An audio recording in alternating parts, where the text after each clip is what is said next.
Hope you guys are doing well. Welcome back to the MS Excel video series. So in last class, we have covered and we have discussed about the now and today formula. So in this class, we are going to discuss about some basic calculation formulas.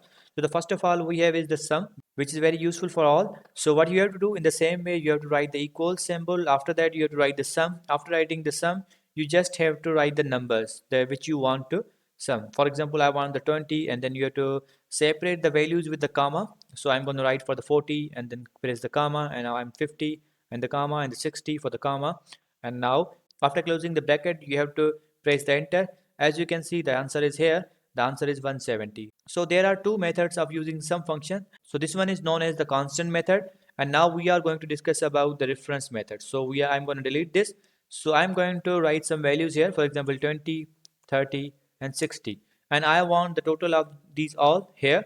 So I'm going to write the is equal here and then sum and then bracket start, and now I'm going to select these three cells and then I'm going to close the bracket and then press enter. Here is the total of these all. If you want to change the value, you have to change the value here, and the automatically answer will be updated as well. As you can see, the answer is updated. If you want to change this value, you can also do that. You have to change this value and the answer is automatically updated. So in this way, you can use the sum function.